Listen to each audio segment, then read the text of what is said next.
A few drinks later.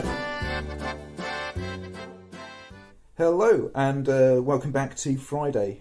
We are the Larp Noobs. Yeah, we're going to continue on. Yeah. This is, let's see how we go. So we're going to talk about the Gathering in Hercynia. Yeah, so this is the first player event that we went to, and this is, if you like, the Friday after we've had a pretty crazy Thursday. Everyone's like the most hungover and just like in a nice wrecked the way, next day. though, right? It was a cool environment, and yeah, it was cool. It was and that's but we were there to LARP. Yeah, and LARP we would. And yeah, the idea that the other major benefit, of course, of going on a Thursday is, of course, then you've got all Friday just to chill out and just enjoy, finish off anything you've got on the camp. You can get ready in relative kind of comfort. The excitement, those few hours as the hours are down ticking away, time in when everyone's starting getting into their kit, and there's a few IC conversations or people are dipping in and out of IC. Yeah, warming and it's up. Right? It's really cool. It's really fun. But yeah, we had some pretty good briefings done by young Philip.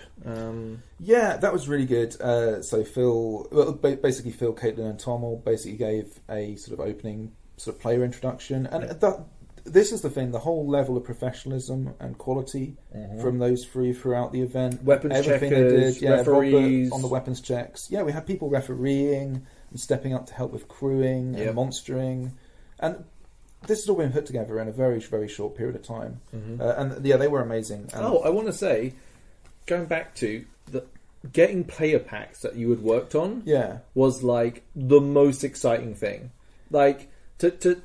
I'm pleased about that. I wasn't sure how it was going to be. They had the God box, and you go up there, give your PD number. Caitlin would go through the box, give you your player pack, rip it open.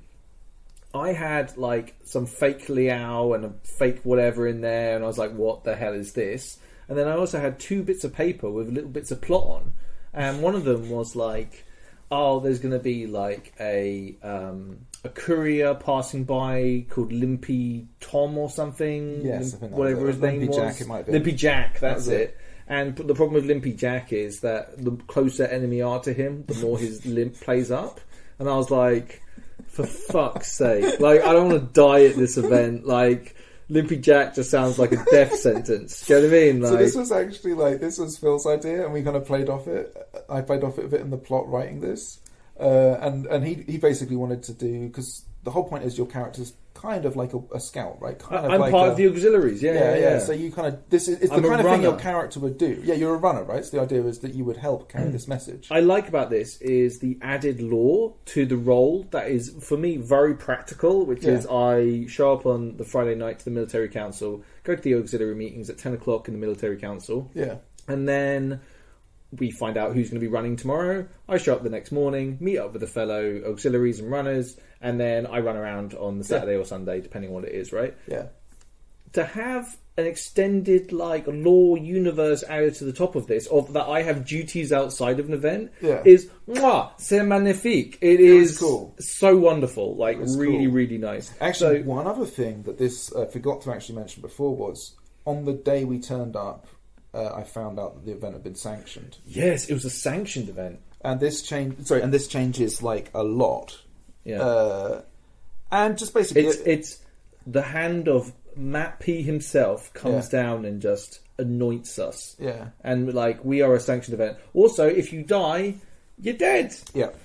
It presented quite a few immediate challenges with the stuff that I'd written, and everyone was basically just really good at understanding where the lines were a bit blurred, and that people had a good time with the plot. Yep. Not all of it is necessarily canon or always intended in the way that was planned for a sanctioned event, but regardless, it was very strong. Yeah, I think so too. And it's the next 2 events I went to were both sanctioned as well. Yes. So I get the feeling Profound Decisions are doing their best to try and give the best experience people can have. Yeah. They're working back there trying to make sure that players, just because they're not going to Empire, are still having a great time, and that's so admirable. Yeah. You know? Oh yeah, and they really helped, especially on the second one. I think. Well, I can't really talk to it too much, but I think they did help a lot, and I think, as I say, this whole thing with the crewing of it and stuff. It's I think very strong. I think it's very interesting how other companies protect their IP and how PD are in a really great position where they let that happen. And I think it's like it's so great that we're allowed to enjoy it. You know, actually, like player events in general, like they're so much fun, and the opportunity they present you, like the people you get time to speak to, is fantastic. You know, genuinely, like you get a lot more opportunity to talk to a pretty important person about pretty important RP things. The conversations that we managed to have with new players, with experienced players, with whatever is just like so valuable. I think the kind of we'll get to this because we had loads of interactions with some pretty cool people, but time in we were kind of told that there were Jotun in the area. Jotun in the area? Yeah, Jotun in the area. Well, I go with Jotun, but there was Jotun in the area. And bandits. Yes. Classic bandits. And spookiness. Because there was something going on with all this fake liao that was going around the place. Well, that's a whole interesting thing, because that actually wasn't part of the plot, really. I think that was very player-led by very specific players. Yeah, there was a set of players who really ran with certain aspects of the plot, which is a really interesting topic. I think definitely that is the element of this weekend that definitely gets a bit wacky away from PD. I think actually, you know what, a lot of it felt like the difference between being historically accurate and an inspired by kind of movie. Yes. It was inspired by the things, and everybody took it, I think, in the spirit of that it's inspired by PD. Mate, let's just get into it, right? Like, let's stop messing around. Immediately the announcement at the kind of standing of everyone there is kind of like we're informed about what's happening in the area. Like, you know, we're all there for a knees up, but it's actually quite a dangerous area, so we should be careful. There's lots of people going on. There's mention that we're going to go out on like scouting missions to find out what's going on in the area. Yeah. And basically Phil was playing this idea of the war scout. So he was kind of like half his character and half kind of like feeding plot into the group in an IC sort of way. You know? He was great. He really worked at both events. He's really worked hard.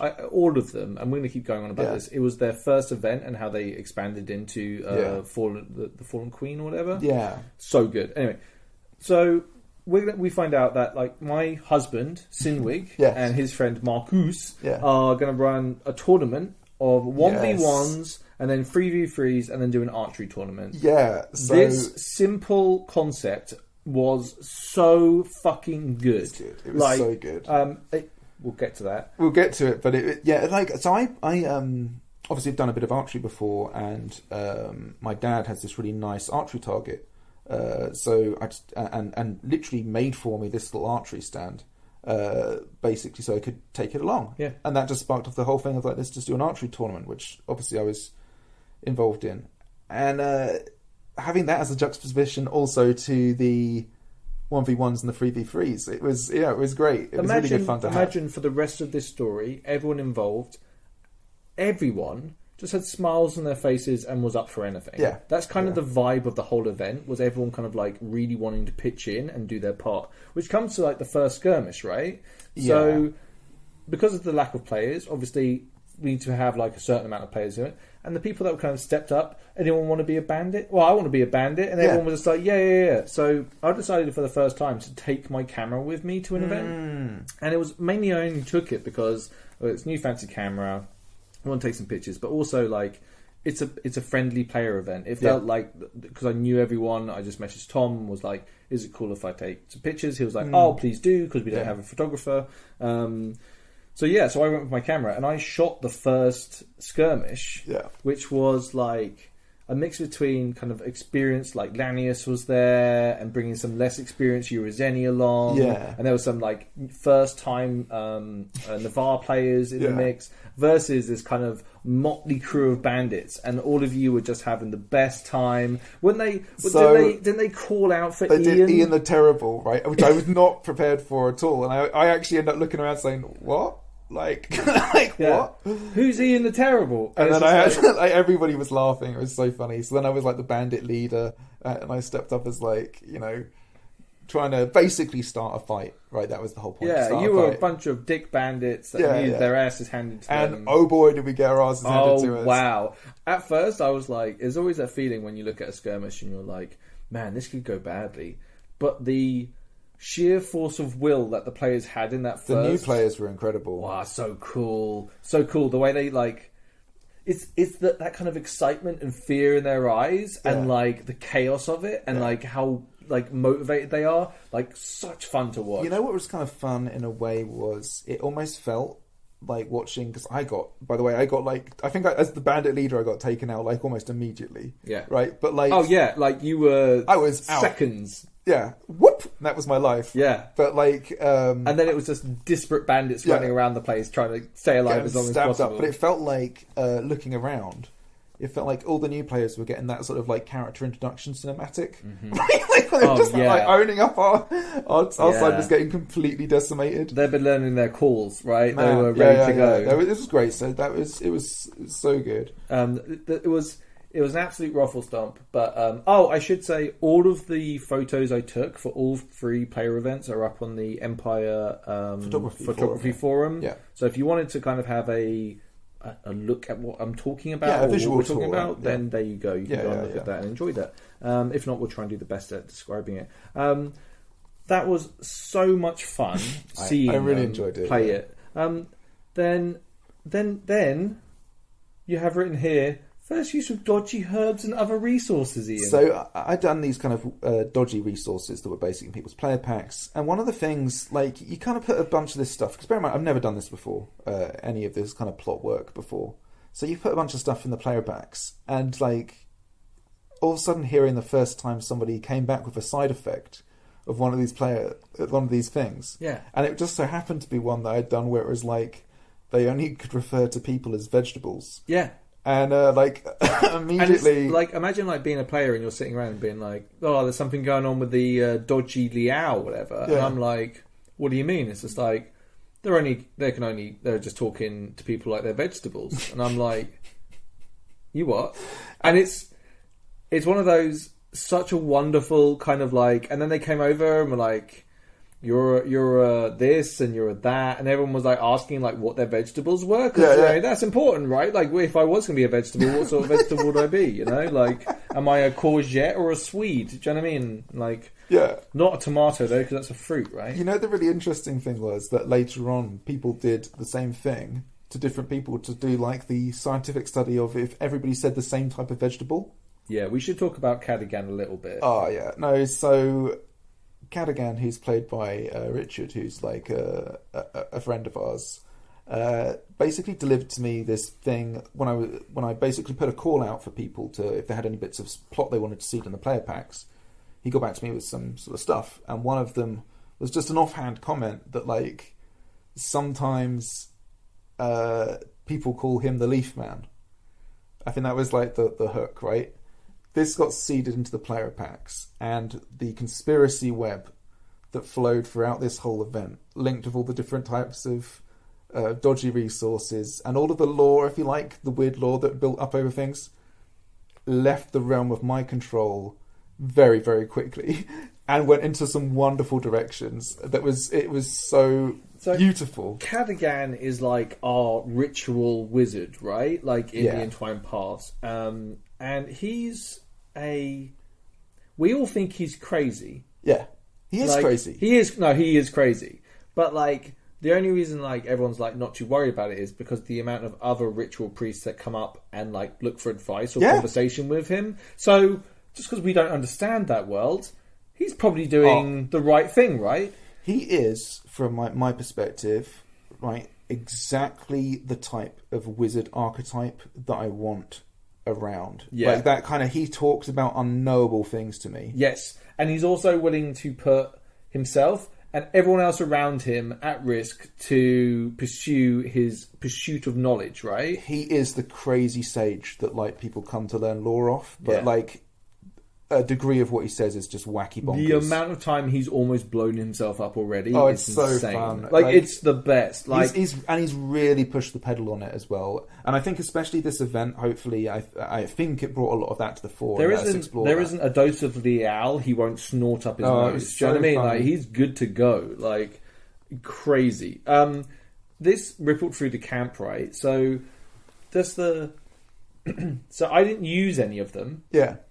Because I was like, I'm not a crazy person. Yes. Right? Yes. Like, and I was also deeply concerned why people were collecting these resources together to try and plan to do something with them. And I thought that was also a fucking terrible idea.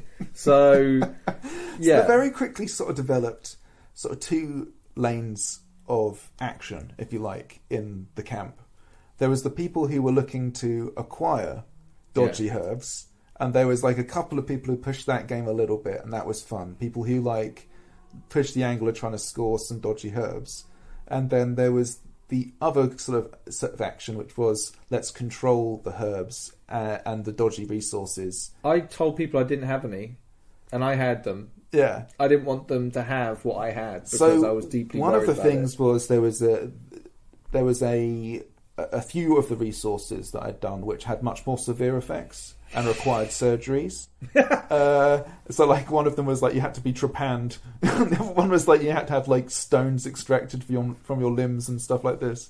Jesus. So like then those resources were deemed the ones that needed to be collected.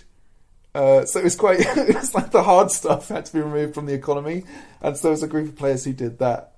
And then later on they developed this idea of trying to collect them all together to perform a ritual that went nutsos, and we'll get to that when it happens. Yeah, so it's a really fun group of players, right? We've got like different people from different nations, and we're having like hardcore interactions with people that we really don't have a chance to. So I met a wonderful lady from the Brass Coast. Vicky plays Bastiana. Yeah, I met her at Empire Day. She was awesome then. Oh my god, what a delight to have around.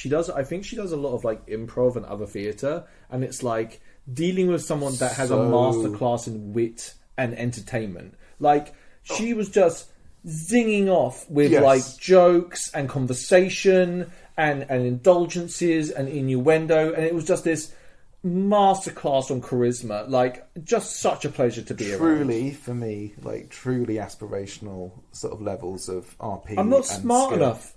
I'm not smart enough. I don't know. Exactly. I don't think I'm capable of that level.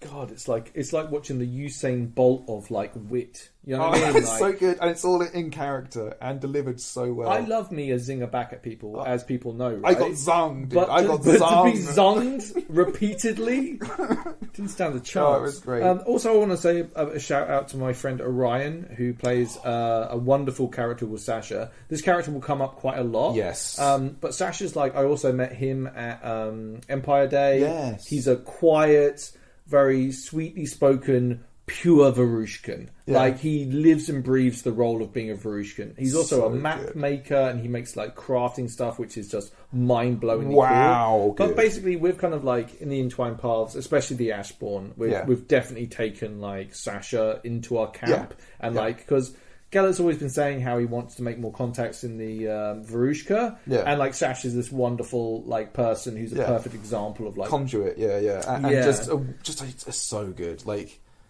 just a genuinely lovely guy, awesome character, extremely talented, like played like beautiful songs and instruments.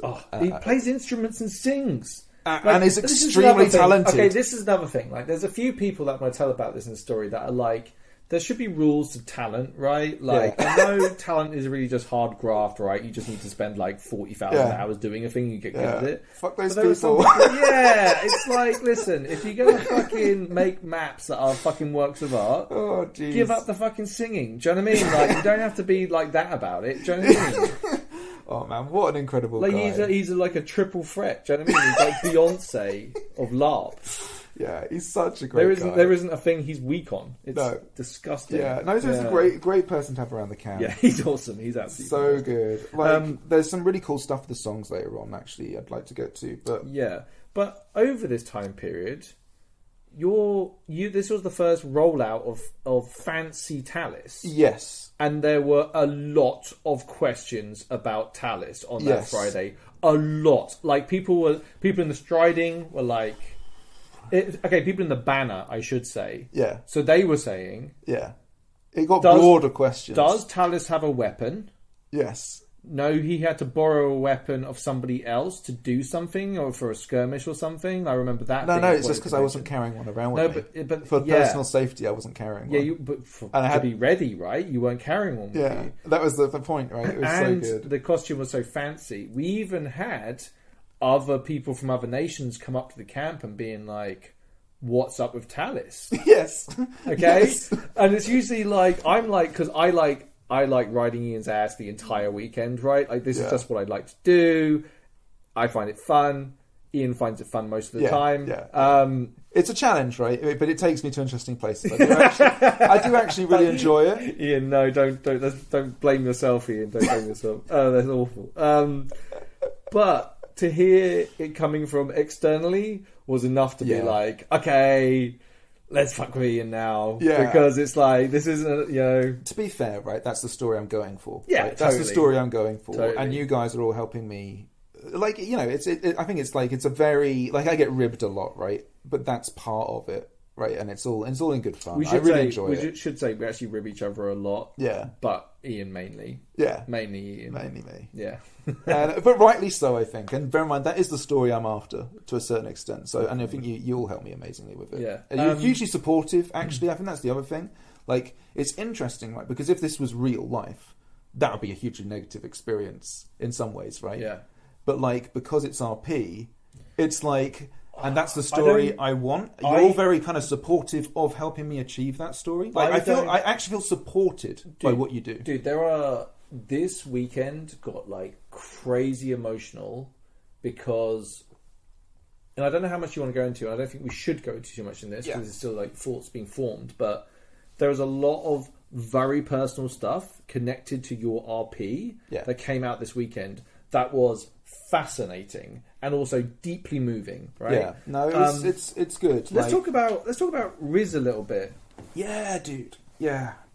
So, and this was another thing. So, there's this wonderful senator that we have. His character's called Riz, and he is the senator of Hercynia as well. And that was so good. Like the local senator was like the local senator makes like it was just so great to have. Because during Anvil, senators tend to be running around, and the way you talk to senators, if you're not part of their direct group or involved in that, is to go, "Hi, could I have a minute?" And they go, "Can you walk and talk? Because I have to go." Right? That's how conversations happen. Often you talk to somebody before you even talk to them. Yeah. Right? There's almost like an informant that you'll talk to pass on certain bits of information because they're very busy people. They're moving around a lot and trying to track down people. Empire is a fucking nightmare. So basically, having our own senator for the weekend, what a treat! It was, and dude. He is again outrageously talented. Yeah, like, he's just, dude. Like, I hate how good looking and charismatic and awesome he is. He's amazingly good. He's. I'm like, he's so great. He's so great. He's dreamy, Ian. There's like this awesome thing that it's just a crazy sort of thing that his character also happens to be like ex-Eerielight and switched over to being Navarre and became senator of Hercynia on the same season that he switched over. That gives you an idea of caliber here. I know, Jesus. Like what like so good, and just I got incited by him. Yeah, describe what inciting is. So I'm going to describe this badly because I have to say I was not prepared for this, and I still don't understand it fully. And hopefully I did it right. If not, it was done in the spirit of doing it right. But it's this basic idea where your ties to your egregore, which is essentially your ties to the nation, are checked. I think it can go into studying virtues as well, but I'm not entirely sure. But it's really your ties to the nation. In my specific case, that was being It's like checked on. It's like a truth serum almost. Yes. Right? Is the best. It's how I would describe it. Yeah, it kind of makes me. So it was basically asked like, where do I feel my ties are, like straight up, and it was like damn son, like in with the immediate question. It's crazy, dude. Like, and it is like truth serum. So it's like the truth as Talis would describe it is the best way I can express it. Yeah. And that meant like actually like delivering my tragic backstory, right? And like, which is actually quite an intimidating thing to do, because like you write this thing, well, and everyone also wanted to know. Like I missed it, but I saw like what was happening over the other side, like because it was done like right next to the camp, right? Yeah. Right next to the camp. Like which was a really good move, I thought actually, and I think like so anyone who was interested could have come over and listened. Anyone that's played with Riz will know what I mean by this, where he's like outlandish, but incredibly caring in his RP. Yeah. But he deliberately put you in that situation, right? Like deliberately. Yeah. He could have said, Talis, could I have a word with you away from the camp or somewhere else? Yes. No. This is the show. This is the main event, right? And just to make you like in front of your banner and everything else to be incited is fucking crazy cool RP. It was like I didn't do an amazing job of it, but like as a thing, I mean for me I did a good job, but like in terms of like the moment, the player moment, it was like so strong. Yeah. Like it's like it was like suddenly having, and this is the weird thing, because like I had this loose formulation of what Talis's opinions on it all were, right? But it's the kind of thing that was not meant to get tested at that moment, right? So I hadn't actually really formulated it as a character identity with a rational argument to all of the different things. Yeah. To then have to suddenly like kabam that and it's one of those, it was really interesting. It's like one of those things that in LARP generally, where there are like, you suddenly find yourself on the fucking plate holding the bat, right? Yeah. And the ball's coming, and you're going to have to swing at it or not. Like it's that, and they're like character making things. Yeah. In fact, I had a conversation over the weekend. It wasn't actually in the event. It was actually to a few walks on a different event before time in. I talked about the anecdote about how, remember I got asked to step up and like, is Ifan here? And I stayed quiet because I was so nervous about it.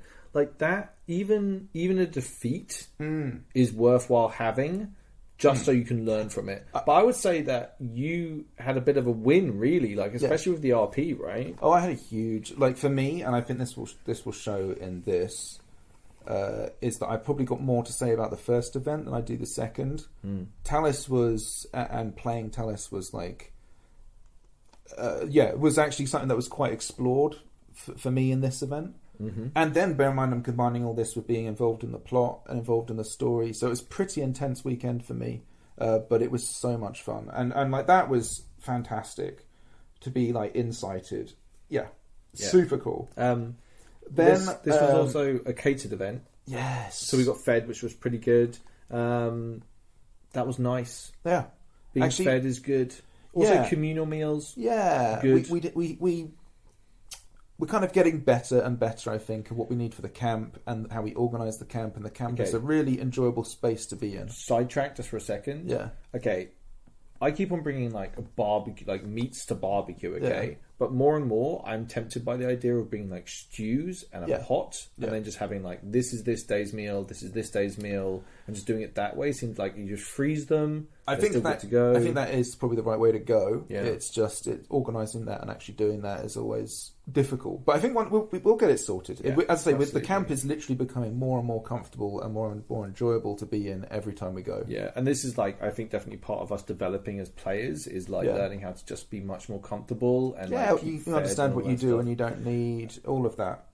So I had said to Phil, if you want me to do anything at all, you just let me know. I'm down. Yeah. And he was like, he just came up to me and was just like, oh, come with me. And I was like, okay. And I was like, grab some weapons, right? And I was just like, okay.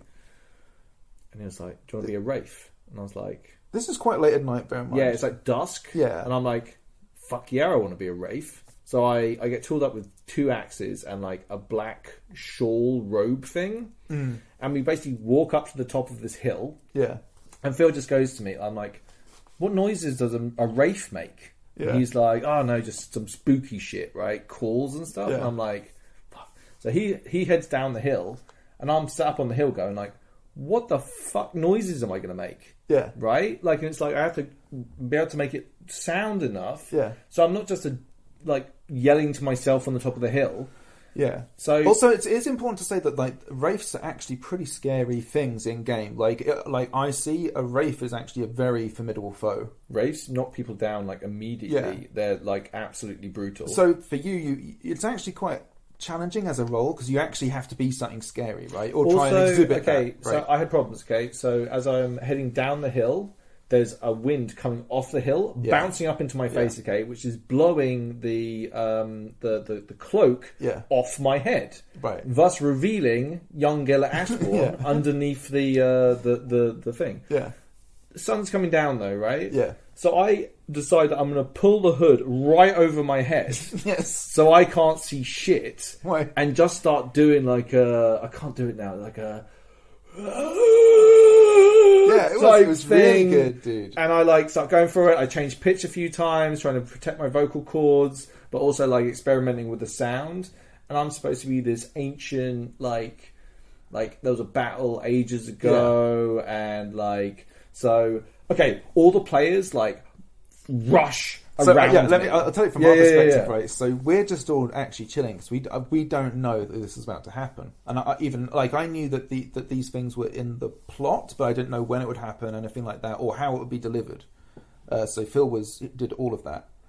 And then, so we're just chilling around the fire, and then all of a sudden there's this kind of, this sound coming from the top of the hills. And then was it good? Did it carry? Really good, really awesome. good. And then Phil's character, how can I pronounce it? Ezra? No, Ezri. Ezreal. Ezreal. That's it. Ezreal. Sorry, I'm so bad at names. But like, it like came obviously and told us all that there's these wraiths coming, and we all have to get prepared. And like, everyone's arming up really quickly. Like me and Owain and Bastiana, set up like this triage, and like had to literally clear the table. It was super dramatic. We could see you coming down the hill. Everyone's forming up. Sasha's actually walking in front of us as everyone's getting ready to fight you, doing a Varushkan kind of song toward the camp. It was so good. It was amazing. And like Vicky's just like, let's tool up and get ready for this and all this kind of things. I just like to start bringing people in for triage and organising the hospital. Like Vicky's a non-com too. Yeah. So having there's a few moments of like threat in the camp, but non-coms like it was cool the way it ran actually. Like it was just the right amount of threat, and you were phenomenal, right? Because it's super challenging, and I can attest to this for something else that happened later on. Like, being one or two people against everybody is very difficult. Yeah, I got into it though. Like, I was like, once I got to the bottom of once they started to surround me, I was just like, I can just like smack motherfuckers, right? So I'm two-handing. Yeah. I'm like making noises and stuff, but I'm like adding flavour to it. So I'm like, all dead. Yeah. All dead. Like, I'm just saying, like, everyone's dead around me. I'm still in the war, and there's a battle, and I'm like knocking people down, and like Lanius is trying to attack me, and she's going crazy. We should talk about this. Yeah. Something serious happened. Yeah. And we should go into this, and this is not any blame whatsoever. In fact, no. I'm not even going to mention who the player was. It was a new player. Yeah. They had bought an axe off it's a hammer off a seller. A two-handed hammer. Okay, it looks amazing. Yeah, incredible. Okay, like really, really badass. Went to weapons check. It was, and I agree with this. It was just safe, but that kind of like if it gets too cold, then it might like harden up too much. You need to keep that thing kind of. Yeah, it was that kind of borderline. Okay, it's a new player. Yeah, it's dusk. Yeah, and I am shifting around quite fast in my Wraith costume. Yeah. This player pulled his blow back above his head and brought it down, okay? Yeah. And unfortunately, I moved just at that moment. Yeah. And he didn't pull his blow how he should have done. Yeah. And he smacked me on the back of the head. Yeah. I went down like a sack of potatoes, like immediately, right? I went boom, straight down. I turned around and just said, careful of the head hits, like immediately OC. Yeah. And he was like, I'm so sorry. I'm like, I'm cool. I then stand back up again, and I continue to try and do it out. I'm not feeling 100%. To be completely honest, I just wanted to fucking Dave up and just fucking get in there and just, do my thing. It was really cool. Yeah. And I'll just go over quickly what happened around that. I sat down for about 20 minutes, half an hour. Yeah. I was pretty discombobulated afterwards. But what was really nice was... The annoying thing for me as a player was, like, I knew the player involved was so upset that it happened. Yeah. Right? That's the thing that really upsets me about all of this is, like a new player, a young player just made a really honest mistake. Yeah. And it would just happen to be the worst case scenario for that mistake. Right? And it's just like, so... Well, not the worst case. Within context. It didn't go right. So when I was ready, I went over there and we just sat down and had a real hug out. And I was just like, we're cool. And he was just like, I'm so sorry. Like, this is... that player is never, ever, ever going to not hold his blows ever again. Yeah. And it's just like... But I think it's worth mentioning. I mean, I wasn't sure whether we should mention it or not. No, I think, like... There's absolutely no kind of, like, negative feeling towards it. At all. It was, like... At all. It's just... It is one of those things in a true sense, and he's an awesome dude. He's basically. An awesome dude. So I think it's like it was interesting. The set of events that led up to it, it was a learning process, and I think it was like just a very unfortunate set of events. However, no harm done. Yeah, amazing dude. Like getting to be the Wraith and like actually being like people were genuinely shit up by it and like scared by it. Dude, scaring LARPers is the easiest thing in the world. That's Dave Wimpy 2021. Wow, well, I find it... I was actually... later on, we'll get to this. I was, like, super intimidated by trying to do that. Yeah, but you'll be surprised, right? Yeah. Like, people from the receiving end... Yeah. Stuff is terrifying. Yeah. Right? Yeah. When you're, you guys were super scary. Feeling like the dick in the robe, waving his axes around, trying to make silly noises, walking down the hill, trying not to fall over... Yeah, you can feel, like, massively self-conscious, but, like, I think it was like waving my axes around and hitting people and occasionally like giving them a little bit of spice. It's a sound effect, bit of spice, like giving them a little bit of an extra, like, I'm going to like not just be generic flailing around, I'm going to do some moves at the same time, like mess each other. Really fun. And then fear in their eyes and people shouting and all of that. Seriously, it was so good from my perspective. Because bear in mind, Talis ain't dying, right? I can assure you of that. One thing that's not happening is Talis dying before he gets his cloak, right? Like, that's like... I'm out. Option. I'm out. That's on the cards. I'm out. So I'm standing back there setting up hospital, and Sasha's literally walking in front of these bells and this drum, I think, and tapping out this ward in front of us.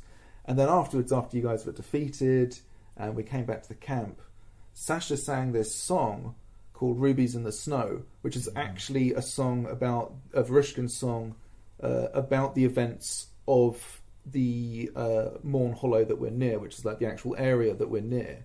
He sang this song, which is a very long, super like complicated song, or it seemed that way to me, and smashed it and nailed it, mate. Like absolutely nailed it. It was it's good. That perfect like homogeny of like talent and like lore and situation, and it's just like the immersion. There's a word for this. He literally started singing it. Like, bear in mind, this is after the battle, after the skirmish. We're all sort of there, and we're just starting to chill out. Right, everyone's just kind of like geared off, and we're getting some food, we're getting some drinks out, and just sort of starting to talk. I see about everything that was happening, and then he just started singing it in that, and it came in, and the way that the conversations just kind of hushed around the sort of the camp. Just to listen to this performance, it was so good. Navari respect musicians and storytelling. It was so good. What I like is the rules of songs and story. Yeah, are like they radiate out. They radiate out. If like if you approach our camp and there's someone singing, like we'll just shush people like immediately. Like it's not even like it's nice, but people understand really quickly as well. But the crazy thing about that, so it goes from this song to then Riz actually being a character as crazy as this is, who is there, a player who is there for the player events that actually are where this song is kind of linked to, right? And sort of has knowledge of all of these things. Like it's crazy. His storytelling. He delivered this story about his experience at this thing, which was another player event, as far as I know. And I'm sorry for anything I'm getting wrong here, but telling this story about surviving that and what they did and what they knew about the past based on what they did, and how many didn't come back, and like all of that. Like, it was great. It was just so good, harrowing. And like good and like just real, and it's night and we're in the arse end of nowhere, and there's the stream flowing like down the hill. You guys have just come down the hill as wraiths, right? Like, and it was so good. It was a great moment. I want to mention quickly a few High Guard players that were there. Were what are quickly becoming some of my favourite people to RP with ever. Like, they're really, really fun. They're the same group of guys who did the spiteful, like, Briar hating thing that ended in what I can only describe as chaos. And even the version that I think we told on the podcast isn't correct. And I think there is a lot more to this story. Yes, and I think it's so interesting. So these guys are coming back, and they're coming back as High Guard players, and they are like just kicking over the dumpster of what happened before. As like one of them, and I really have to be careful with how I tell this story about this character, but they are playing an Inquisitor. And they are trying to find out what happened in that whole thing. Was there a miscarriage of justice? What happened to Spiteful? You know, all of the stuff that happened. And this person is like, the whole group of them are good, but I'm going to talk specifically about the Inquisitor, is like a fucking human can opener. He will... Okay. Our player sat next to him. And everyone, he's already like asking questions and making everyone feel very nervous, and like they're telling him bits of information. And he turns to this one player and goes to him, "What do you know about the Spiteful's like death or disappearance at the last minute?" He's like, "Oh, I'm not going to tell you that. You know, no, I'm not going to give away my secrets." And he goes like, "What secrets?" And it's just oh my god, it was. And then he's just like, he just gives it all up. I've never seen anything like it. It was realizing that like, oh shit, I'm in trouble. This player's ability to make people tell him information is unbelievable. He just starts talking, and then everyone's like, "And then I killed my grandma for the money, and the money's buried here, and like I've been like cheating on my spouse forever with this person, and like this is the hotel number I meet at." You know what I mean? Like this, it's incredible to watch, and I love interacting with these group of players. They're so much fun. They take their RP very seriously, or not very seriously. It's hard to tell, right? But they are. Yeah, it's a nice blend, actually. Yeah, it's like these particular characters. They actually feel like a slightly old school Bobby on the Beat character from an old BBC cop show, like something like that. You know, that like kind of style. Like the Columbo. You know, they're kind of a little bit quirky, but they will just like, they're professionals and they always get who they're going after. They always get the information they're looking for. Like, It's so good, right? I loved interacting with them the whole weekend. They brought so much game, and also they're a great example of players that create game around them. And I think that's like, they're having fun. Everyone's having fun interacting with them. As the whole Spiteful thing happened, like I think it's like you can create a huge amount of stuff. Like you make people's weekends by creating this sort of plot. And absolute privilege playing with them. They're great. I mean, there's so many people who kind of they provide so much game. They're so and as you play more, actually, it started to be like, I enjoy my own game, but actually I really enjoy giving out game to other people. Right. But also, like, this is the first event that I've been to where I genuinely felt like, and this happened, like, Riz said a nice thing to me, other people said nice things to me, but I can hold conversation about political things. And really hold my own. Right? Like, with some of the most informed players in the game. Like I have a position, and it's not a bad one. It's definitely like It feels like you've done the legwork in a sense where you understand what your argument is, and you're informed on enough things to be able to speak. You have put quite a lot of effort in a way. Yeah, but I think it's more like being dyslexic. I think the thing is, it's like a lot of the stuff that like is learning by interactions with players. Yeah. Okay, and it's like you can. I interacted with some new players actually. Yeah. In fact, there was that one new player that came up. Yeah. And was talking about how terrible Rivers Run Red is. Was that at the That's the event? second event. Yeah, we'll have to get to that because that was yeah, a really cool but moment, it's like okay, but this event was definitely like I actually felt that I could actually talk about the things I was talking about and not be gazumped by law, because this is a real problem, right? Yeah. You come out with, I have a position, and then someone says to you, well, fucking 2 years ago this happened, and you're like, well, I didn't know about the thing that happened 2 years ago. That seems very reasonable. Yeah, all the things that I was about to argue against did happen. So. I think there is that element of it, but like I think you've reached the level of confidence where you and position where you kind of understand. You can go in with an argument, right? And I think that's been a good thing. Yeah, but it's also a learning process, right? Yes, but yeah, of course. Either way, like basically being called competent by the senator of Hercynia, is like my little heart, Ian. I know. My little heart, Ian, grew so big, and it was just like, what? I'm competent. He said, "Well, you're clearly competent." Yeah. And I was just like, I know, what a guy! It was so cool, so nice. Like that was the like, oh, you know what I mean? Like, it was one of the nicest things anyone said to me in a really long time. Really nice. Oh man, this brings up somebody in my mind as well, and that's Travid, who's played by Martin. He's just like has this book of like knowledge and stuff, and I won't go into it too much, but like the fact that he's just able to go out and just like. Dude, it will show you the figures. It will show you the figures. Me and Travid disagree on stuff now. I know. And in the best way possible. Yes. Like, it's like, because Travid's really been a guide for me in an awful lot of political things. Yeah. And now, like, we have things where we don't agree on. And it's like,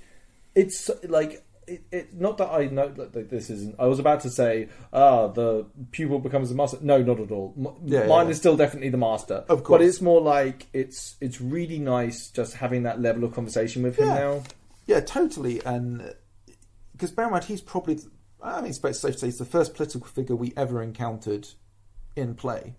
Right back on like the first event, he just made himself aware to us. Like somebody had a political game. Yeah, super giving. Right. We need to keep going. Yes, We're already on Friday of the first fucking know. event, Ian. We're I not. know. Jesus. So I think that pretty much is Friday, though. I think that's pretty much. Oh, that is Friday. Yeah, cool. that pretty much is Friday. Onward, Saturday, Ian. In fact, the early skirmish was the Ian the Terrible skirmish. So we got that out of order. I have a feeling we did, but I think as well. Anybody who was there will probably be able to correct the whole order of everything we're saying and all of the facts. As always, LARP is a fairly... Ian, to be damned with reality. Yeah. We're telling stories now and reminiscing. It doesn't matter what actually happened. Let's just... it's what we felt, right? Yeah, exactly. Let's have a really good time with it and just enjoy it. So, the next day... that was the... Do you want to do the tarot reading? Yeah, so that was an interesting one. Right on. It was basically Riz called me over. Like I was just walking from one camp to the other, and he called me over and asked me if I wanted to do a tarot reading. And this is like following on from the insight the day before, right? So he did this tarot reading, which is basically like this. I won't say too much because it's like a bit of personal story, I suppose. But it's kind of asking like. There's like questions that have been posed, and I have to find an answer, and that's like, which is fairly obvious. What does this card mean to you? Yeah, right? exactly, all of that, and it was just so good. Like to actually like have the private kind of consultation and the reading, and there was another player there too. That actually having that third person there was really nice. I absolutely love tarot readings at Empire, and they're like a really good way to kind of like.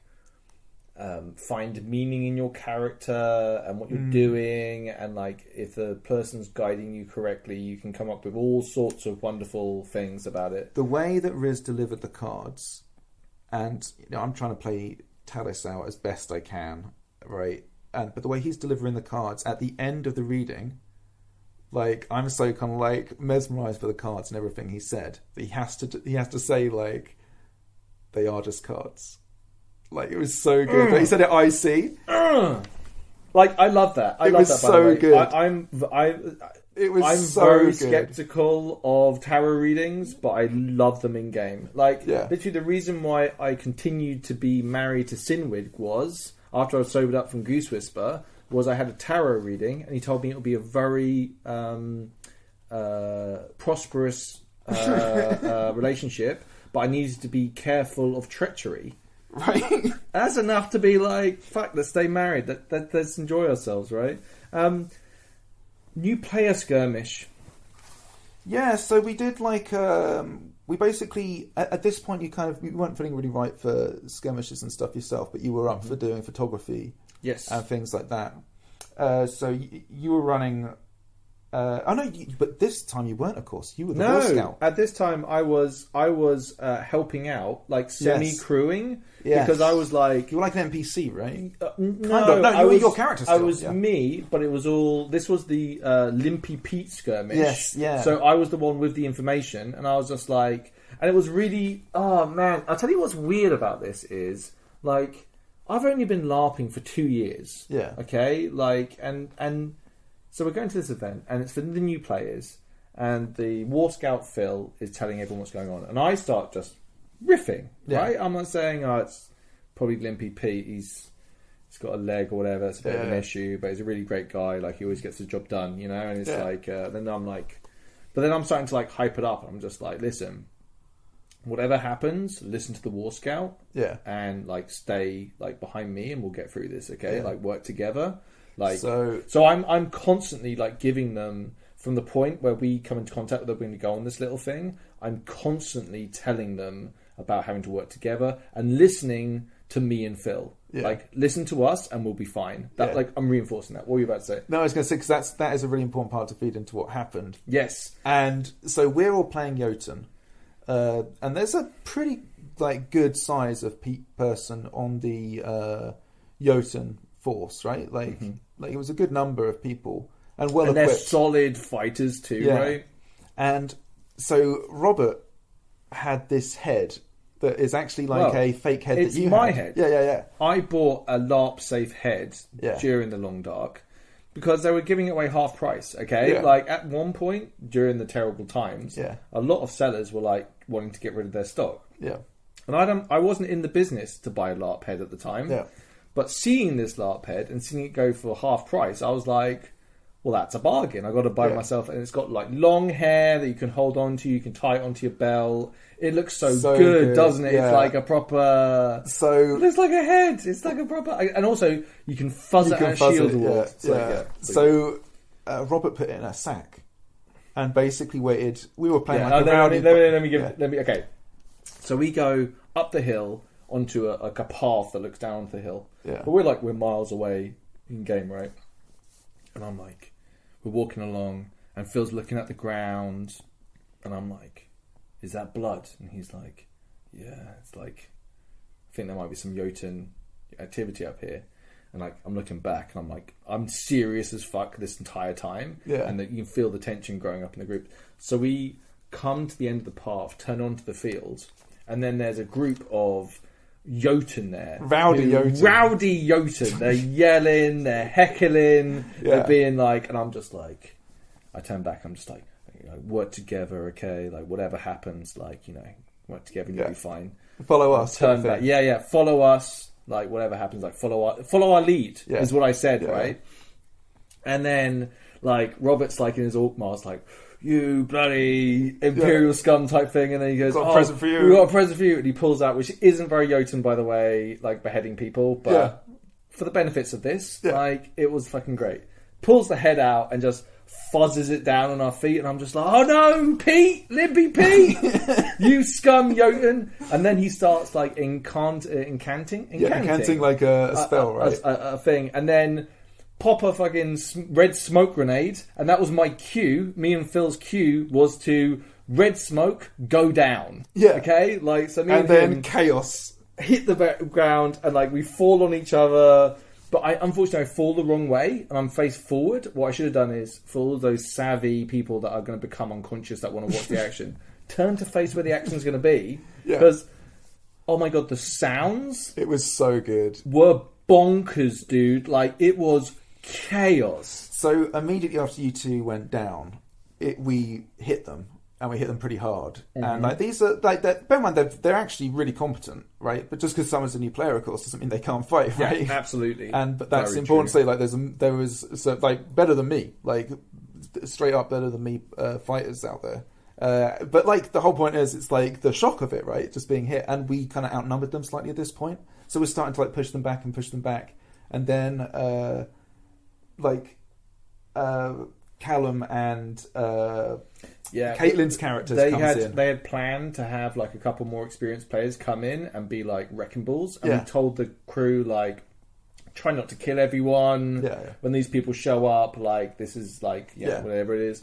There's a little bit staged, but not really. Not much, no. No. Like we would have like we were up for pushing them hard in that one. But I would also say that there's a difference between like the giant fest LARP that is Empire and what a more bespoke experience is like. Yeah. And I like both of them for different reasons, but I think this is the benefit of that sort of thing, right? Is to be able to like tailor make it's the new player skirmish. Yeah. Make it a new player skirmish, Yeah. right? Like have some real threat, but let everyone have It a good was. time. I hope anyway. I hope it was a really good introduction to it because it felt intense from my end, and like I got like platoon style killed, like shot down by this arrow.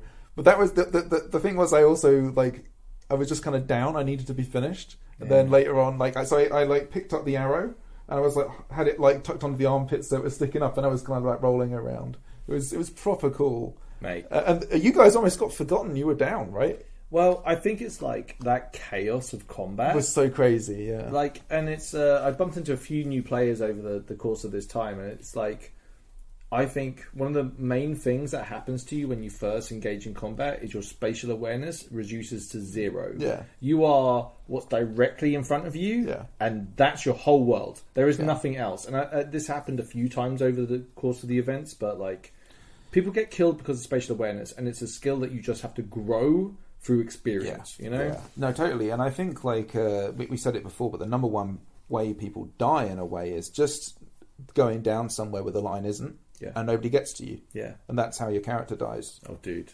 Like, Dude. We'll I know. get to that. We'll get to So, that. Lanius. yeah, so this is about when Lanius basically started trying to control the flow of white mana, and there was also a type of liao that was a bit dodgy as well, but it was mainly basically trying to get all of the camp supply of white mana, which is this kind of dodgy resource that was out there, doing some pretty nasty stuff.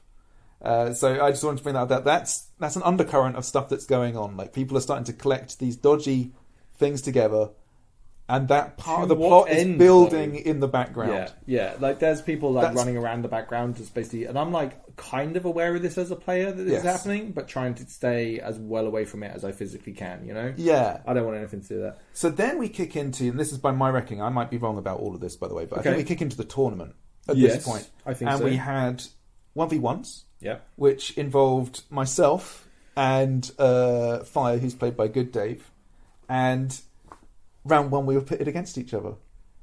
I mean... And it was very one-sided. It was...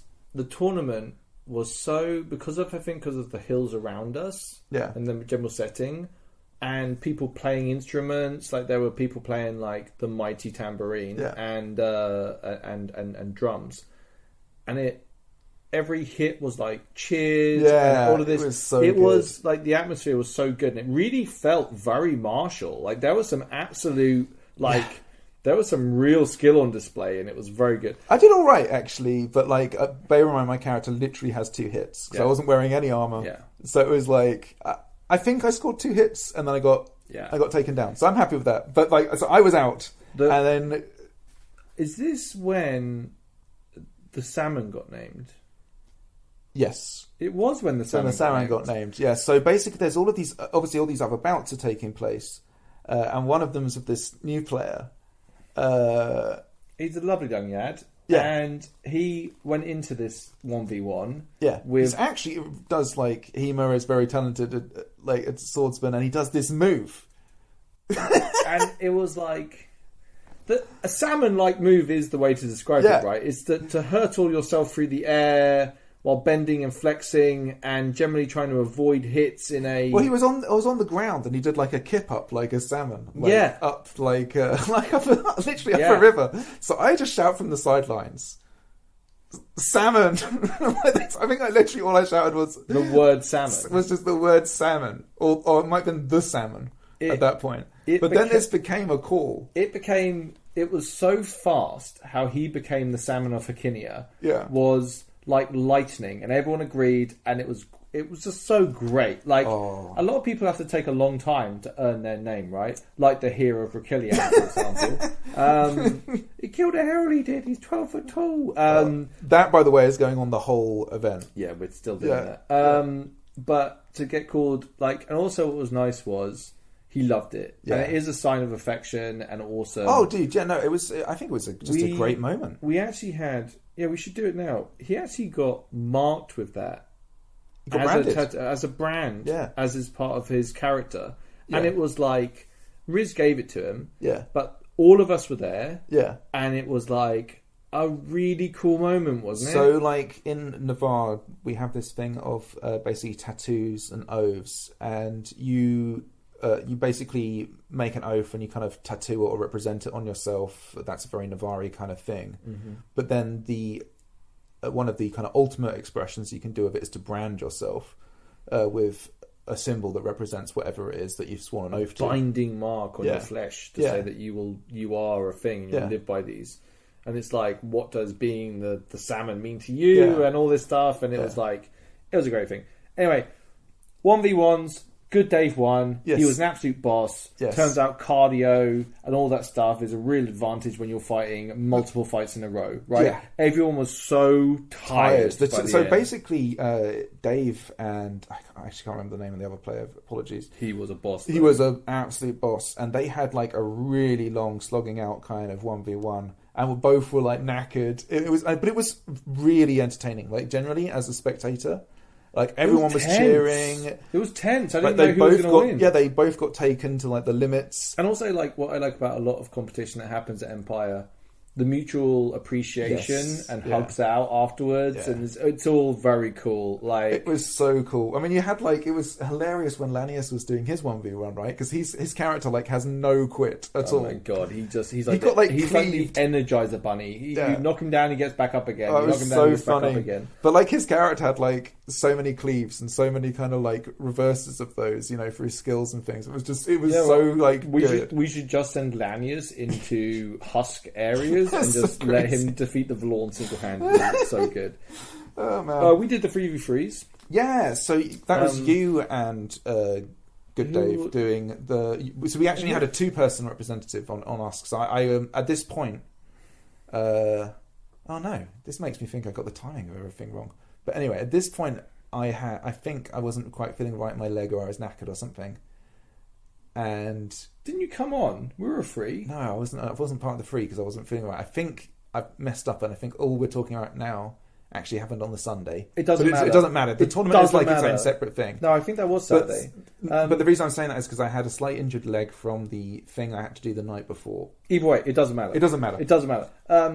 The 3v3s were awesome. I went into with 2 hit points, and I was playing we were fighting a fairly new group. Yeah. I got to try out paralysis. Yes. Which, by the way, in a PvP environment is so unbelievably overpowered. Strong. It's like, oh my god. There are some people who can do it without a call, which is just silly. Yeah. You should always have to do it. Yes, there are items that you can use. So you can use it like a heroic call. And that shit's just... Wow, that's crazy. Well done, you've completed Empire. Please step to the winner circle. It's ridiculous. Even me having to do a 5-second call for it is still...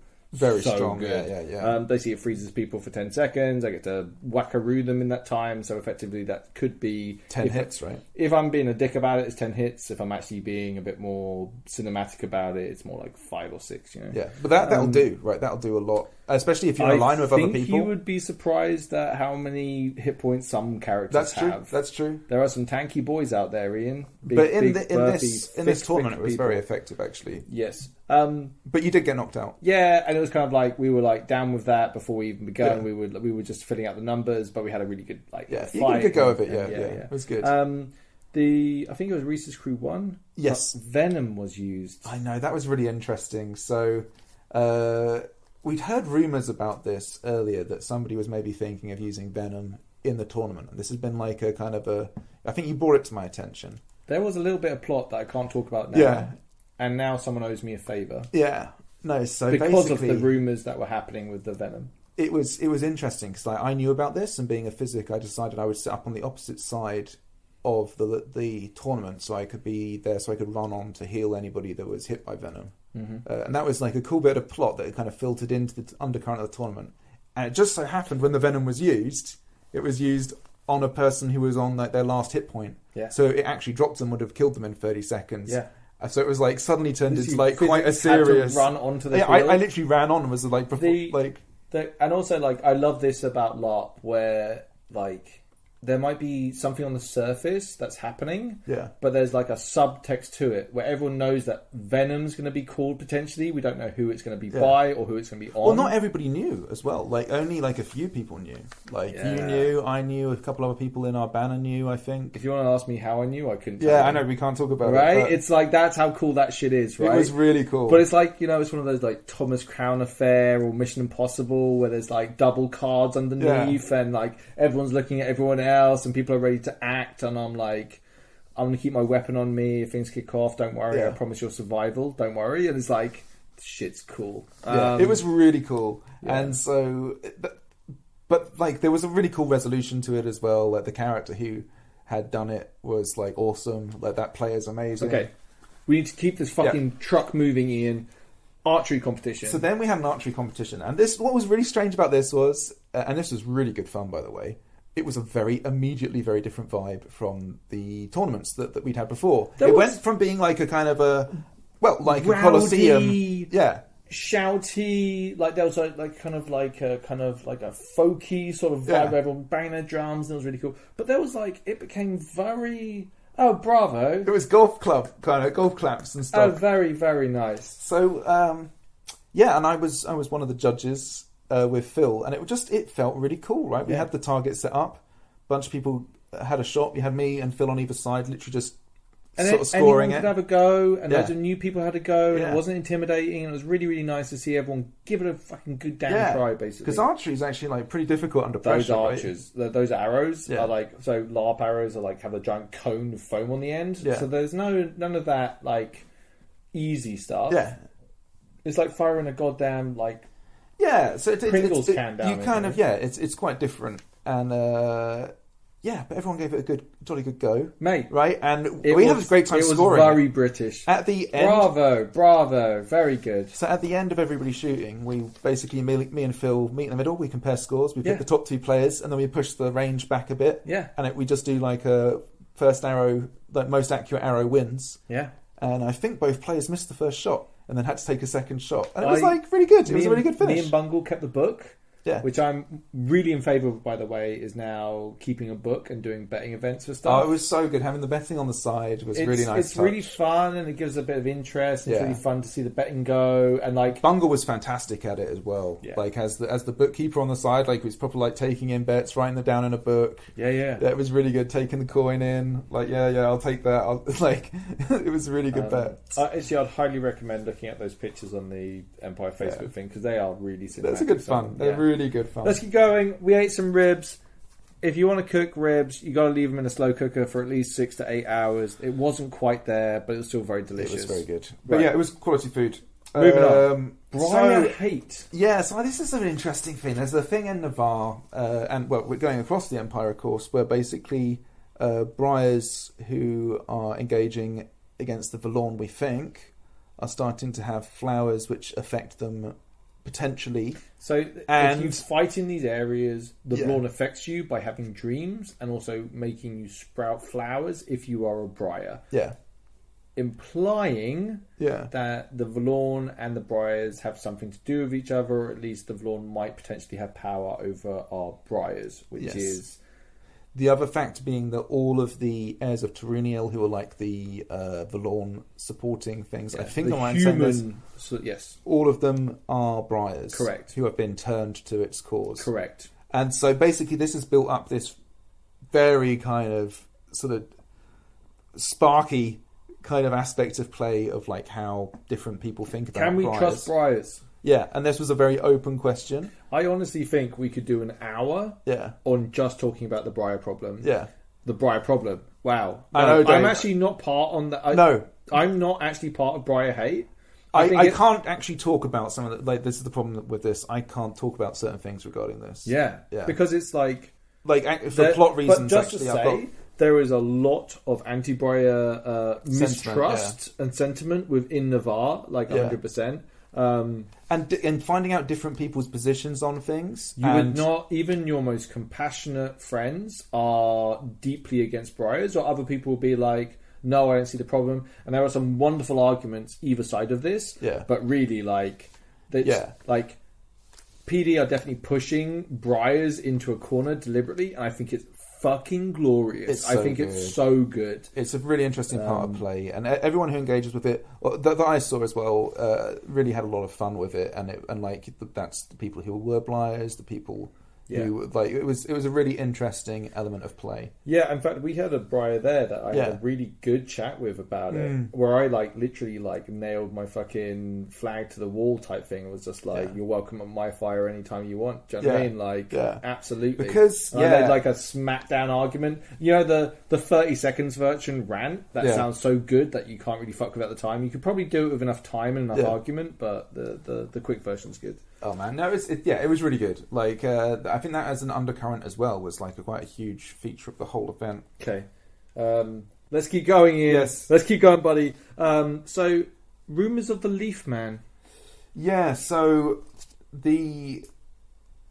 throughout this whole event, there's basically been this undercurrent of this story that was started originally by Richard's backstory that had been seeded into the player packs. That from time to time he's called the Leaf Man. And I can't remember exactly, so I'm sorry if I'm butchering it at all. But the basic idea was that piece of information and some other pieces of information that people had been combined together to form this wonderful weave, this wonderful web, this kind of like wall display with photos and like little lines connecting dots. The Charlie Day of Always Sunny in Philadelphia meme, where he's like standing in front of the board and all the lines are coming together with all the stuff on the like the crazy person conspiracy theory guy. It was crazy to see this thing coming together. Yeah. And how, like I said before, how little I wanted to have anything to do with it. And you literally reacted to this as, like, what are we going to do? Okay, we've got to pull something out of our asses. I got approached, and basically the question was, because it reached the point of further in the camp where people wanted to know. So, because obviously, it's nothing I'd planned for, really. Or not fully, anyway. So they basically, one of the players approached me and said, so if we want to like summon the Leaf Man, how do we do that? And I was like, you want to what? Like, so what's this? I had to do like really quick catch up on a bunch of stuff. And basically the idea was that, okay, we'll do it at this time. And I sort of ran into my tent and was like, fuck, I have to be a Leaf Man in like half an hour. So I'm like piecing together this kit. We'll get to the Leaf Man. Yes, we should. Yeah, There's actually two things I want to mention first. Okay. Yeah. First one is, so I didn't want to die this weekend like you didn't want to die this weekend. We had incursions in the camp over the weekend. There's a couple of them that I want to talk about. Yeah. So one of them was, we're chilling at our camp. Here's some yelling coming from up on the top of the hill. Yeah. Look up, and there's a high guard player running down the hill, okay? Yeah. I immediately grab my weapons and start charging up the hill. Yeah. Okay? The player comes down, tumbles down a little bit, and then lands in front of me. And I stop in front of them, and I'm like, he's like, and then like closes his eyes, and I'm like, fuck. So I look up at the tree line again, and I'm like, fuck. So I'm the first one there, and I'm there with the Cambian gentleman. Yeah. And we're like, looking at each other, and I'm like, okay. So I start charging up the hill again, and then I start hearing people yelling like, Gellert, be careful, don't go up there. Yeah. It's okay. And then I see so there's like a tree line at the top of the hill, and then the road behind it, so you can kind of just see through. And I could see a tiny amount of movement. There was something moved in the bushes, and I was like, it's got to be an ambush, right? It's got to be an ambush. So I start heading up there, and then I kind of hesitate. I look up and I just see a high guard player, turned out to be Phil, on his hands and knees, crawling forward. And I'm like... Oh, cool. As Gellert, can't not... Like, there's someone in need. Yeah.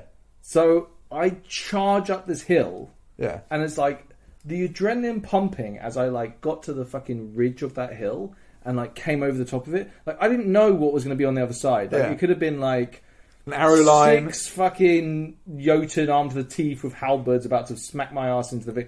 But I charged over there. It was just him. And it was, like, safe. And I was just like, oh, my God. That instinct that killed Ifan... Yeah. Still there. It's still in me. Yeah. It's going to get me killed again. But it was great to have it back. That rush of blood to the head of...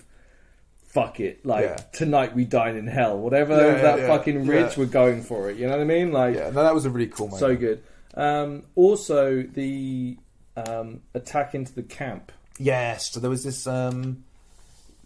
basically, we were all sort of chilling around the camp, and Fire comes up to me and says, oh, Talis, do you mind, like, showing me some archery?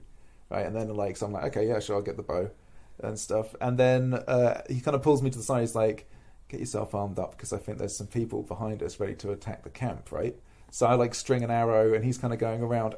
He was so cool. I wish I knew that because I had a tankard in my hand when they attacked. Well, he was working his way around trying to tell everybody, but obviously do it without them seeing that we knew. Nice. It was so cool. So like, Good Day was phenomenal. Good Day's always on form, right? It was so good. Anyway, so then they charged into the camp.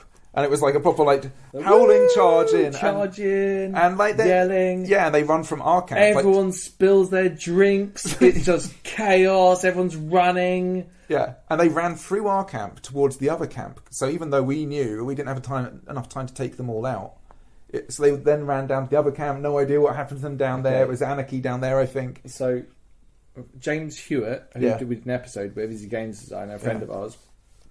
He ran. Yeah. Got hit, but then tripped over a guide rope and okay. fell. Oh dear. So I saw this and was like immediately like OC ran over there and I was just like, are you okay? And he was like, I'm fine, I'm completely fine. I'm like, oh, okay, sweet. And I'm like, I'm gonna go and like chase after them and go and kill them, right? So I run after the bandits to try and kill them. And then I'm like, oh no, like the bandits all got dealt with pretty quickly after that, but the adrenaline dump and it was amazing, right? So I come back and James is lying on the ground, okay? And this guy is standing above him, looking down at him. And I'm just like, hey, what's going on? He's just like, oh, you know, I'm not a physic, so I can't help him. And I'm like, oh, cool. So you're just like watching him? And I'm like, mind if I join you? And he's like, yeah, sure. And I'm like, oh, cool, we can both watch him together. And I was just like, and then James looks up at me and goes, so you know how I said I was okay? And I'm like, yeah. Well, that was kind of like an OC answer. Like, I got cleaved to the back without any armour on, and I am on my countdown. And I was like, oh, fuck! Physic! And we had to, like, run a physic over to try and, like, save him before he died. It was, like, so good. But, yeah, like... the other thing that's been happening all this time during the event, because of all the dodgy herbs and everybody using everything, like, the physic game is going crazy, because everybody's, like, doing all of these traumatic wounds, all this kind of stuff that's happening... That's all kicking off the background. So the physic game was actually quite a strong part of all of this. It's so good. Yeah. In fact, I feel like we're not even really brushing into how special this event was. Like, we're saying events and they were really good, but man, the whole package. Yeah. Let's keep going, though. Jesus Christ, let's keep going. So then I've got the Leafman ritual itself. Yeah. And this was a lot of fun. We all got told that Cadigan was going to combine all of the herbs and commit a ritual and that something might go wrong. Yeah.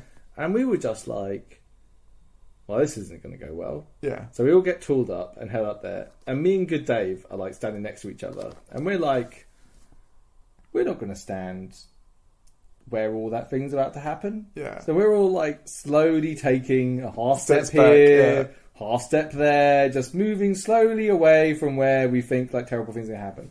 And in the kind of like the half light darkness of the situation, Ian is covered in like his what you managed to pull together as a costume. Yeah, so this was Phil's black cloak, the same one I think you must use as a wraith. Is that all you used? Yeah. And then I got some fake plastic leaves, and I just stuffed. I got you actually to stuff them. Yeah, in my hood. But dude, you'll be surprised how fucking awesome that looked.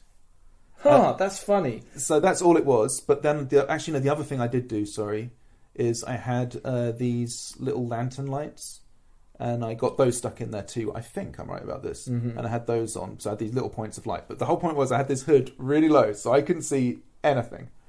But as it kicks off, and basically I'm just kneeling on the ground, everyone's walking around me to basically set up this semicircle. And Cadogan starts doing this ritual, and it's really good. Like, he basically, it's a lot to sort of do a massive performance out there. He's literally the focus. The whole camp is there watching, right? And he's doing this performance, this ritual to summon the Leaf Man. I'm walking, I sort of stand up and I walk behind them. And I just start saying his name repetitively.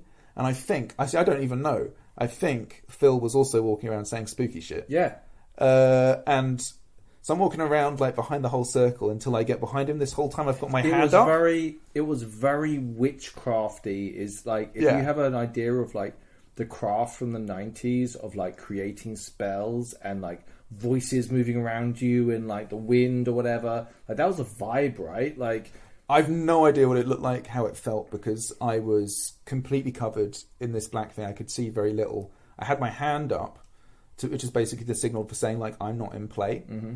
As I basically walked up behind Cadogan as he's doing this thing, the middle of this sort of semicircle, and I basically tell him that he's compelled to walk forwards, and I just keep telling him to get closer to them, and then I kind of like RP like all this kind of stuff of like, you know, it's asking him these questions, and then and he's answering you, but we calling can't, to all of you. We can't hear what the questions are because you're whispering in his ear, and it's just a bad business. Yeah, it's a bad business. And then I stepped out in front of him. Basically, I grabbed him by both shoulders, and I think I asked him like, "Are they mine, Cadogan?" or something. And then I like turned towards everybody and did like a mass strike down thing. Yeah. And it was like, I have no idea what this looked like, but because I'm literally I can only describe what I did rather than how it looked or how it came across. But I was just wailing around with these two like weapons, and I just got pounded on and died very quickly. From the external though, the mass strike down was really effective. Everyone was like freaking out. Like it was the best show in town, right? Also, like I think at that stage in the event, we had the group affection for everybody involved had reached a level where playing out these moments were that much more fun and enjoyable for everybody being involved. Yeah. And like seeing Cadogan doing his thing, seeing you do your thing, seeing all the players like interact with the fear of it. So good. I'm so pleased people enjoyed it, because it was like, as I say, I literally couldn't see it, so I have no idea. But yeah, it was a lot of fun to do, and thank you everybody for, because I was super nervous, to be honest with you, because it was like I was not prepared, and like Cadogan was amazing and all the players were incredible, so I can only say thanks for that. Yeah. Cool. Let's do the rest of Saturday night then.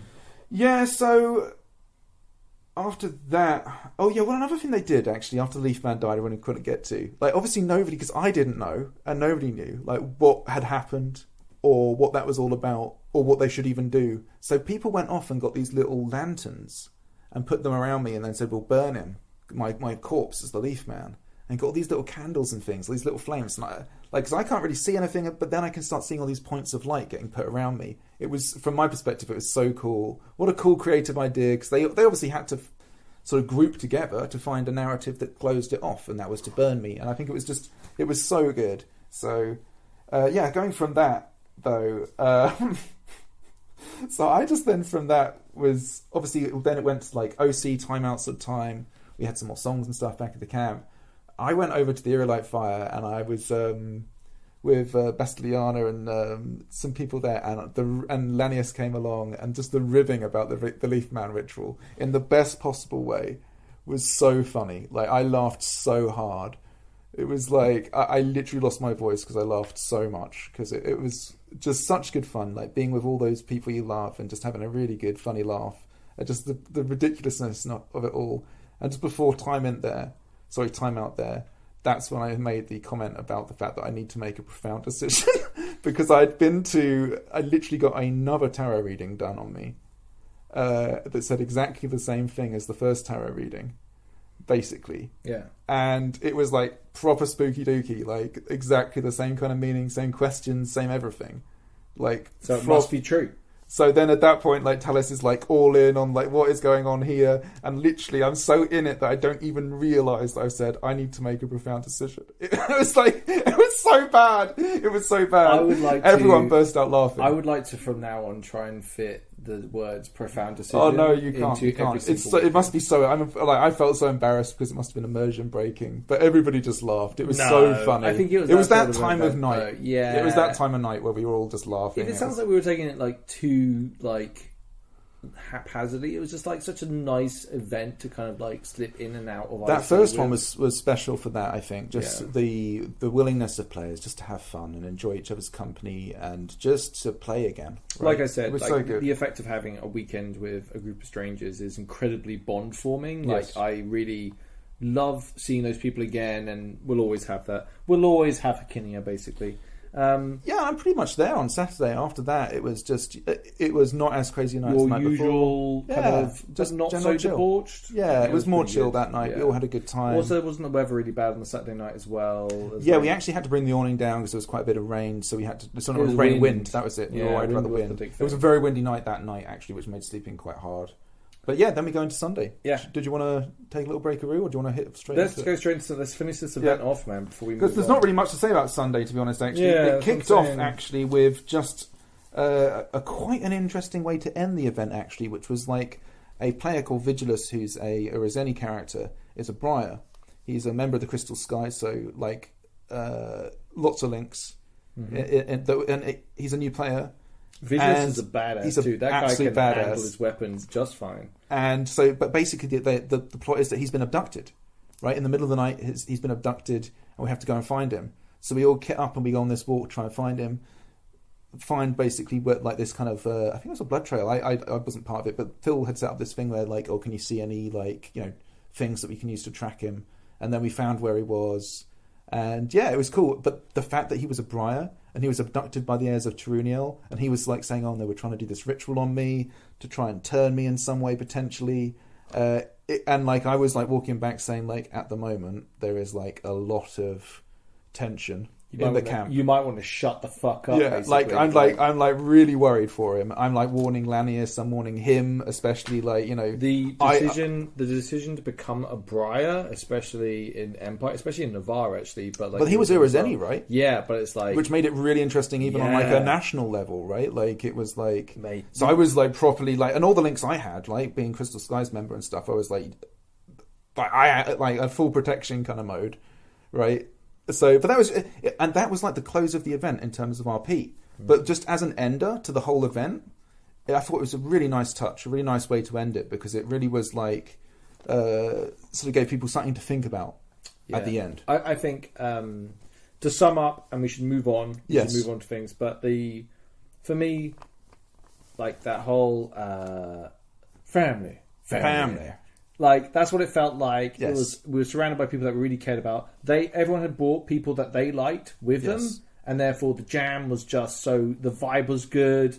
Everyone's chilling. Like the Eerielight people, new players were so good to interact with. Like if you listen to this and you're one of those players, you know the vibe, right? Yeah. Like we all got on so well, and like thank you so much. One of the benefits of having a smaller LARP is that sort of vibe. Yes, right. I think like that. Exactly, as we said at the beginning, like 35 people is a really nice number, actually. Yes. It really felt like we could do all the things we wanted to do and have a lot of fun doing it. I'm not sure I would want to do a 35 with randos, but a 35 with like a few trusted associates and their extensions is a lot of fun. Well, thank you, sir. I will definitely indulge in that. That sounds like wonderful. A lot of fun. That is exactly what I'm talking about. I mean, it's interesting.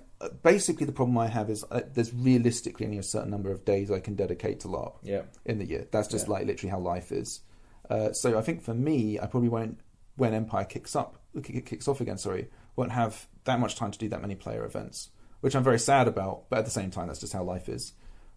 But man, oh man, a player events, really good fun. Okay, we're doing well. Yep. We're doing well. Okay, folks, we're going to take a quick break now, and then we're going to come back with the Shadow of a Fallen Queen, the much bigger event, the 130-player Bad Boy that was also run by Eerielight. Oh my.